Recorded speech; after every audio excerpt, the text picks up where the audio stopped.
धान जो दिखा रहे हैं इस समय किसान, वो धान बिल्कुल जाम चुका है। अब बताइए ये किसान खाने की दिक्कतों का सामना करना पड़ेगा। नमस्कार, इस समय हम आपको खबर दिखा रहे हैं ग्राम कमौली जिला बाराबंकी का, जो कि किसानों को बुरा हाल हो गया और किसान इस समय अपने त्राही जैसे रो रहे हैं, जो कि उन लोगों का धानों का फसल जो बता दें आपसे इतनी बुरी हो गई कि जो पानी इस समय बरसात हुआ, बरसात को लेकर आपसे बता दें कि उन लोगों का जो धान है खेत में इस समय फसल लगी हुई है और काट कर डाल दिया गया है और वो फसल इस समय आपसे बता दें कि वो फसल नीचे धरती में अपने आप उगने का कार्य कर रहा है। आइए आप लोग से बात करें, यहाँ जिला बाराबंकी का मामला है, जो कि यहाँ किसान कुछ लोग अपने खेतों में मौजूद हैं। इस समय उन किसानों से ही बात करेंगे कि आखिर ये पूरा मामला क्या है और क्या कहेंगे। क्या नाम है आपका? सुभाष। क्या कहना चाहेंगे, ये जो फसल है ये कितना लगभग आपका खेत में जो ये फसल है कितना नुकसान हो गया है इस समय तक? हमारा तो 2 बीघा का नुकसान हो गया है। कहाँ पे आपका खेत था? हमारा खेत इधर बगल में ही है। अच्छा, जो फसल नुकसान हुई है वो किस माध्यम से, किस तरीके से नुकसान हुआ है, क्या हुआ है उसमें? नुकसान इसलिए हुआ है कि बारिश की वजह से बहुत नुकसान हुआ। लगातार 2 दिन बारिश हो रही थी, इसलिए नुकसान हो गया। कैमरामैन से गुजारिश करेंगे थोड़ा सा नजदीक आए। फसल जो नुकसान हुई है वो कितना दिक्कतों का सामना करना पड़ा है।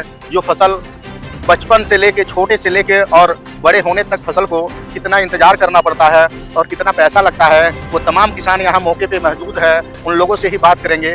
कितने लोगों का बिल्कुल फसल खराब हो गया, तमाम लोगों का ऐसा फसल है जो कि उसमें से चावल निकल नहीं पाएगा। आइए उन्हीं लोगों से बात करेंगे। क्या कह रहे थे भाई साहब, क्या जो फसल जो बर्बाद हुई है कितना लगभग आप लोगों को नुकसान हुआ है इसमें? हम लोगों का तो बहुत नुकसान हो गया है। हम और ये बिक भी बहुत सस्ते में रहा है। क्या रेट में बिक रहा होगा? और कुछ 14-15 रुपये में। अच्छा, 50% तैयार हो गया है, 50% अभी बाकी है। क्या कहेंगे भाई साहब, आपका खेत में जो इस समय का जो धान लगा है वो काफी नीचे काट के रखने के बाद बरसात होने के जाम रहा, बारिश की वजह से वो सब सारा जाम रहा है और काला पड़ रहा है। दुकानदार को लेने के लिए तैयार नहीं है। ठीक, इसके बाद में रेट भी नहीं दे रहा, मनमानी तरीके से मनमानी कर रहा है। 1450, 1500 इसी रेट में मांग रहा है, जबकि सरकार का 2370 रुपये का रेट है और कोई 15-16 से ऊपर बात ही नहीं कर रहा है। क्या कहना चाहेंगे इस समय?